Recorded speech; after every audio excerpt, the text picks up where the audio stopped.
J'avais, noté que je voulais que tu me partages une histoire, si tu veux bien en tout cas. Ça dépend laquelle. Ouais, je sais. Non, mais normalement tu m'as dit que tu voulais bien la partager. Ça a rien à voir avec le voyage, mais par rapport à cette, on va dire que cette présence que tu peux avoir au-delà de ton aspect, on va dire physique. Mmh. Donc, si on devait décrire, l'autre fille, bah, tu as une grosse barbe qui est mal taillée. Ouais, Tu pourrais être classifié, peut-être fiché S, hein, ça va. Mais bon, on peut avoir certains préjugés sur toi en te voyant tout à fait. et donc du coup, on peut imaginer que tu vas tomber dans certaines catégories et au final, non. Donc juste raconte, tu peux raconter, ces histoires de Oui, différentes manières que bah, tu veux, mais pour déjà, bon, illustrer. c'est quand même un peu lié au voyage, même si ça me concerne au quotidien, puisque j'ai volontairement je vais parler un peu de l'historique de cette barbe. À la base, je me rasais, comme beaucoup de gens, j'avais les cheveux courts et tout. C'est en partant en voyage que je me suis dit: «Puisque je suis à la recherche de mon authenticité, j'aimerais voir mon vrai visage, physiquement parlant dans un premier temps et bien sûr intérieurement. Donc je vais laisser simplement pousser mes cheveux et ma barbe, sans jamais les couper». Ça non seulement marquera la durée de mon voyage, symboliquement, et en plus, je verrai enfin ma vraie tête. Mmh. Et ce qui est rigolo, c'est que depuis que je fais ça, les rencontres se multiplient, les anecdotes se multiplient, les situations loufoques se multiplient. Et le contre-coup, c'est que vu que je néglige, je ne la taille pas, je ne la brosse pas ou quoi que ce soit, et que mes vêtements sont plutôt sobres, voire voilà, ils sont très simples, on a tendance à me prendre pour un vagabond, un SDF, ou pire. Ou pire, du genre, terroriste ou je ne sais quoi, délinquant, selon la personne qui me voit. Mmh. Donc, j'ai eu des cas où les gens ont pitié de moi et ont pensé que j'étais à la rue, donc ils m'aidaient, ils me logeaient, me donnaient à manger, même si j'avais de l'argent et j'avais de Oui, quoi a me alors que débrouiller, tu hein. tu Je tu demandais tu rien, fais hein. partie, on va dire, Voilà. de au moins les 30 des Français qui gagnent le mieux de par les tranches. Ça, je sais pas, je suis pas allé regarder les Oui. statistiques, mais et globalement, c'est le Merci. rapport à la police qui est intéressant parce que la police et l'armée, que ce soit dans différents pays, en Australie ou en Asie ou en France, et bah, ils auront plus tendance à mettre évidemment, l'attention sur moi, mais paradoxalement, j'ai assez peu de contrôle. En France, j'en ai eu que 2 dans ma vie.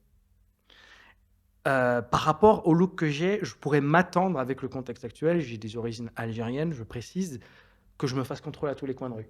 Ça n'arrive pas et pourtant je marche beaucoup, je passe beaucoup de temps dans la rue. Il marche Je des voilà, heures. je prends peu les Les transports parce 2 que je là-bas. préfère marcher et je croise souvent des policiers, ou voire des patrouilles de militaires dans certains lieux et je ne me suis fait contrôler que 2 fois et dont une fois, c'était dans une gare et il y avait un vigipirate, donc c'était légitime et une autre fois, c'était assez anecdotique, c'est parce que je portais mes sacs de courses dans une zone résidentielle un peu chic et il y avait une voiture banalisée de policiers qui est passée et qui donc en fait, bah, sécurisait le périmètre et trouvait ça suspect qu'un mec, il marche avec des gros sacs comme ça, avec, mon look.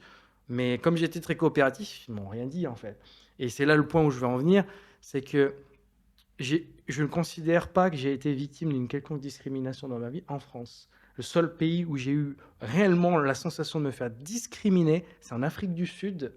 Parce qu'en Afrique du Sud, il y a encore cette sensibilité de l'apartheid, tu la sens encore, hein, même si ça fait, quoi 25 ans, 30 ans que ça a été aboli. Ouais.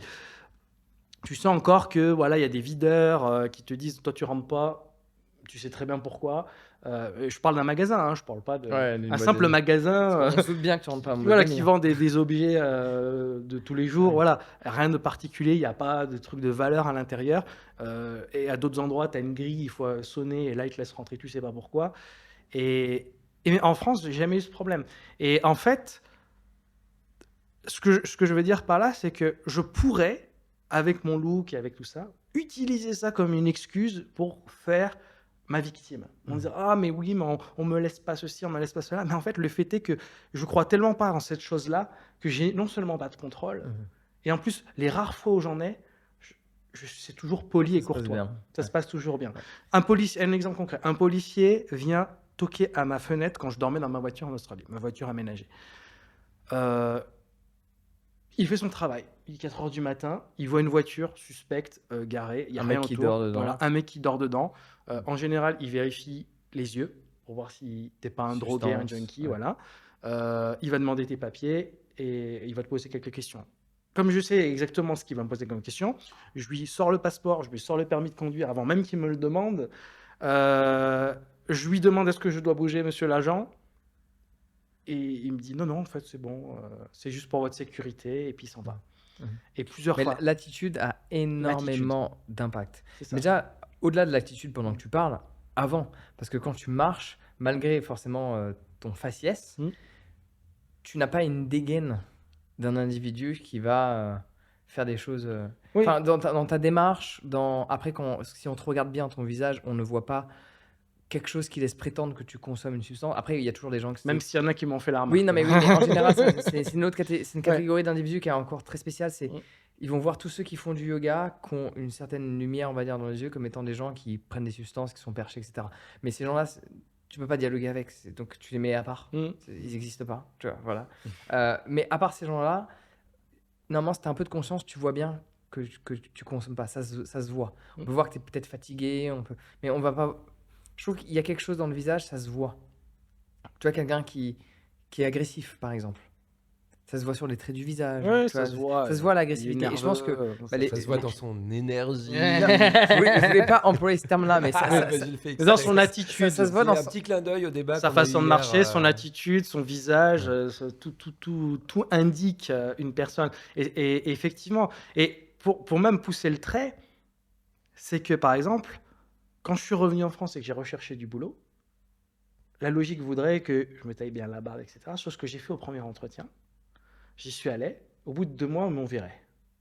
Ils m'ont pris, mais ils m'ont viré au bout de 2 mois. Je suis allé, j'ai dû retrouver du travail dans l'urgence. J'y suis allé cette fois-ci avec ce look-là. Ils m'ont pris et je suis toujours dans cette entreprise après 6 ans. D'accord? Et là, j'avais assumé complètement. J'ai dit, là, je dois qui je suis. rester cohérent avec ce que j'étais en voyage. Donc, je vais montrer ce visage-là et j'ai misé tout sur la parole. Et ça a marché. Alors, si tu as apprécié cet extrait et que tu veux en voir un autre, clique ici. Et si tu veux voir le podcast dans son entièreté, clique là.